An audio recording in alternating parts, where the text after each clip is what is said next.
I got so much motherfucking design on right now. Break it down, bring it back, make it clap. I got 3 old thoughts, new block, where that thing. Bitches on my line, and you know they come straight. Hold up, what it not, 45, scope it cash like whoa. High fucking with these hoes up. Motivasi dan kepuasan kerja. Definisi motivasi. Motivasi, bagaimana caranya mengarahkan daya dan potensi bawahan agar mau bekerja sama secara produktif, berhasil mencapai dan mewujudkan tujuan yang telah ditentukan. Pemberian daya penggerakan yang menciptakan pengarahan kerja seseorang agar mereka mau bekerja sama, bekerja efektif dan efisien dengan segala daya upaya untuk mencapai kepuasan. Penting motivasi.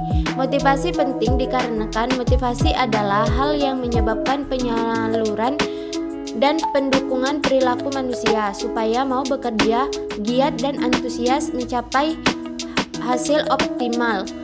Orang mau bekerja dikarenakan 1.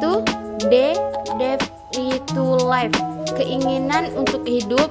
2. Keinginan akan suatu posisi. 3. Keinginan akan kekuasaan. 4. Keinginan akan penguatan. Tujuan motivasi.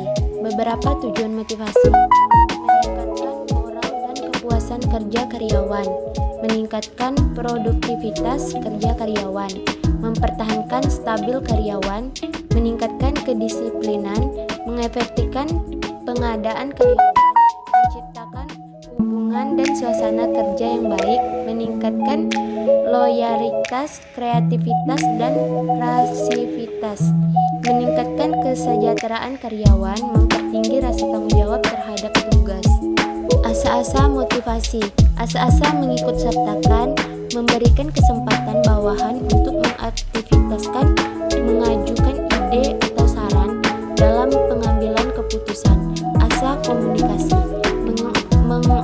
mengonfirmasi tentang tujuan yang ingin dicapai, cara mengerjakan dan kendala yang dihadapkan. Asa pengakuan, memberi penghargaan dan pengakuan yang tepat serta wajar kepada bawahan atas prestasi yang dicapainya. Asa wewenang yang mendelegalisirkan sebagai wewenang serta kebebasan karyawan untuk mengambil keputusan dan kreativitas dan melaksanakan tugas-tugas. Atas asa perhatian timbal balik, motivasi bawahan dengan menggemukkan keinginan dan harapan perusahaan di samping berusaha memenuhi kebutuhan-kebutuhan yang diharapkan bawahan dari perusahaan. Model tradisional untuk motivasi bawahan agar bergairah dalam bekerja perlu diterapkan sistem insentif. Motivasi bawahan hanya untuk mendapatkan insentif saja. Model hubungan manusiawi. Motivasi bawahan dengan mengakui kebutuhan sosial di samping kebutuhan material. Model sumber daya manusia. Motivasi bawahan dengan memberikan tanggung jawab dan kesempatan yang luas dalam menyelesaikan pekerjaan dan mengambil keputusan. Metode motivasi dan alat motivasi. Direct motivasi atau metode langsung. Motivasi material non-material yang diberikan secara langsung kepada karyawan untuk memenuhi kebutuhan serta kepuasannya. Indirect motivasi, metode tidak langsung. Motivasi yang diberikan hanya merupakan berbagai fasilitas yang mendukung atau menunjang gairah kerja sehingga karyawan betah dan semangat bekerja. Material insentif, motivasi yang bersifat material sebagai imbalan prestasi yang diberikan kepada karyawan berbentuk uang dan barang. Non material insentif, motivasi yang tidak membentuk materi, antara lain menempatkan yang ditempatkan, penghargaan, pekerjaan yang terjamin, pengakuan yang wajar. Jenis-jenis motivasi. Motivasi positif, Manajer motivasi bawahan dengan memberikan hadiah atau imbalan kepada mereka yang berprestasi di atas prestasi standar. 2. Motivasi negatif. Manajer memotivasi bawahan dengan memberikan hukuman kepada mereka yang tidak mampu mencapai prestasi standar tertentu. Proses motivasi. Hal-hal yang diperlukan diperhatikan. 1. Menetapkan tujuan. 2. Mengetahui keinginan karyawan. 3. Adanya komunikasi yang baik. 4. Integrasi tujuan perusahaan dengan kepemimpinan karyawan. 5. Menyiapkan fasilitas. 6. Membentuk tim work yang terkoordinasi dengan baik. Teori motivasi. Teori kepuasan, Context Theory. Teori kebutuhan, Maslow S. Kebutuhan dikategorikan 5 tingkat dari kebutuhan yang paling rendah sampai kebutuhan yang paling tinggi. Individu harus memuaskan kebutuhan tingkat bawah sebelum mereka dapat memuaskan kebutuhan yang lebih tinggi. 5. Kebutuhan dan kepuasan yang tidak lagi memotivasi. Memotivasi individu tergantung pada di mana tingkat hakikat ia berada. Hakikat kebutuhan. Kebutuhan tingkat rendah, eksternal, fisik, keamanan. Kebutuhan tingkat tinggi, internal, sosial, harga diri, akualitas diri. Teori kebutuhan Maslow S. Kebutuhan akualitas diri. 2. Kebutuhan harga diri. 3. Kebutuhan rasa cinta memiliki dan dimiliki. 4. Kebutuhan rasa aman dan perlindungan. 5. Kebutuhan fisiologis. 6. Kebutuhan dasar manusia menurut Maslow. Teori kepuasan Context Theory. Teori 2 faktor Hamburg. Terdapat 2 macam faktor, kebutuhan akan kesehatan dan pemeliharaan. Kebutuhan ini akan kembali nol apabila setelah dipenuhi. 2. Faktor pemeliharaan yang menyangkut kebutuhan psikologi seseorang, meliputi kondisi intrinsik yang dapat menggerakkan motivasi kuat untuk menghasilkan presentasi yang baik. Teori X dan Y. M.C. Gregor. Teori X, asumsi bahwa para karyawan tak menyukai pekerjaan, malas menghindari tanggung jawab, dan harus dipaksa bekerja. Teori Y, asumsi bawahan karyawan kreatif, menikmati pekerjaan, tanggung jawab, dan dapat melatih pengarahan diri. Partisipasi dalam pengambilan keputusan pekerjaan yang menuntut tanggung jawab dan yang menantang, dan hubungan kelompok yang baik dan maksimal motivasi karyawan. Teori kepuasan Context Theory. Teori X dan Y. M.C. Gregor. Teori X, rata-rata manusia malas, karenanya harus dipaksa, diawasi, dan diarahkan atau diancam dengan hukuman agar menjalankan tugas. 2. Rata-rata manusia lebih suka diarahkan, menghindari tanggung jawab, dan ingin menjamin hidup di atas segalanya.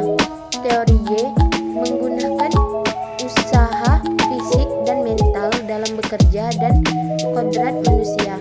Manusia akan melakukan pengendalian diri untuk mencapai tujuan yang disetujui.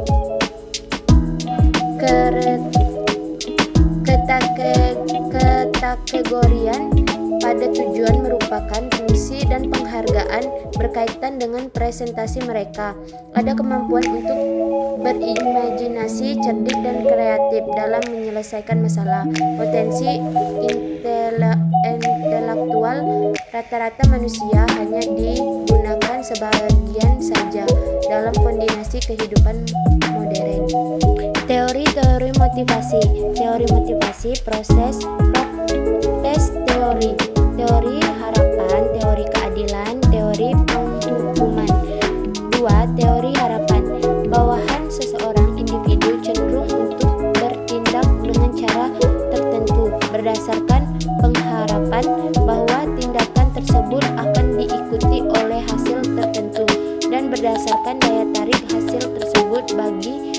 orang lain.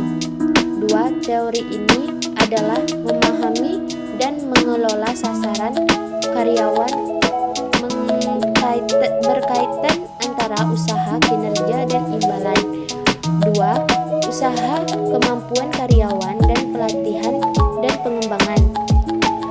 3. Kinerja sistem penilaian yang valid. 4. Imbalan, memahami kebutuhan karyawan. Teori motivasi proses. Teori harapan. 1. Orang memiliki bagaimana bertindak dari berbagai alternatif tingkat laku. Berdasarkan harapannya, apakah ada keuntungan yang diperoleh dari tiap tingkat laku. Mengharapkan kreatif usaha kinerja. Keyakinan bahwa sejumlah usaha tertentu akan menghasilkan kinerja tertentu. Instrumentalis atau kreativitas kinerja. Imbalan, percaya bahwa pekerjaan pada tingkat tertentu menjadi sasaran untuk tercapainya hasil yang diinginkan. Valensi, daya tarik imbalan, bobot yang ditempatkan pada orang tersebut ke potensi hasil atau imbalan yang dapat dicapai di tempat kerja. Teori motivasi proses. Teori keadilan karyawan memperbandingkan rasio input hasil pekerjaannya dengan rasio orang lain yang relevan, yang kemudian mengkoreksi setiap ketidaksetaraan. 1. Jika rasio sama dengan rasio orang lain setara. 2. Jika rasio tidak sama, maka timbullah ketidaksetaraan sehingga mereka menganggap dirinya kurang dihargai atau terlalu dihargai. 3. Jika terjadi ketidaksetaraan, karyawan berusaha melakukan sesuatu untuk membuat kesetaraan.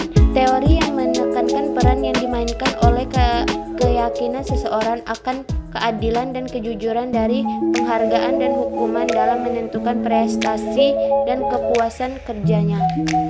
Teori motivasi proses. Teori penghukuman Revisional teori. 1. Ide bahwa tingkah laku dengan konsekuensi positif cenderung untuk diulang, sementara tingkah laku dengan konsekuensi negatif cenderung untuk tidak diulang. 2. Perilaku merupakan fungsi dan konsekuensinya. 4. Penguatan setiap akibat yang langsung mengikuti suatu tanggapan yang meningkatkan pemikiran bahwa perilaku tersebut akan diulang. 5. Penguatan positif akan dipilih untuk mempengaruhi perilaku kinerja. 6. Mengabaikan perilaku yang tidak diinginkan mungkin lebih baik dibanding hukuman yang mungkin akan menciptakan perilaku disfungsional. Kepuasan kerja. Beberapa hal kepuasan kerja merupakan sesuatu yang bersifat individual, merupakan evaluasi yang menggambarkan seseorang atas perasaan sikapnya senang atau tidak senang, puas atau tidak puas dalam bekerja. Konteks tentang kepuasan kerja. Apabila hasil atau imbalan yang dapat atau diperoleh individu lebih dari yang diharapkan, apabila hasil yang dicapai lebih besar dari standar yang ditetapkan, apabila yang dapat oleh karyawan sesuai dengan persyaratan yang diminta dan ditambah dengan ekstra yang menyenangkan, konsisten untuk setiap saat, serta dapat ditingkat seperti waktu. Indikator kepuasan kerja. Isi pekerjaan, penampilan tugas pekerjaan yang aktual dan sebagai kontrol terhadap pekerjaan, supervisi organisasi dan manajer, kesempatan untuk maju, gaji, dan keuntungan dalam bidang finansial lainnya, rekan kerja, dan kondisi kerja. Ukuran kepuasan kerja. 1. Manusia berhak diberlakukan dengan adil dan hormat. 2. Kepuasan kerja dapat menciptakan perilaku yang mempengaruhi fungsi-fungsi perusahaan. Pengukuran kepuasan kerja. Kepuasan kinerja, lingkup eksternal, pengadilan dalam diri, karyawan, self-image, pekerjaan dan tim kerja, harapan pribadi, lingkup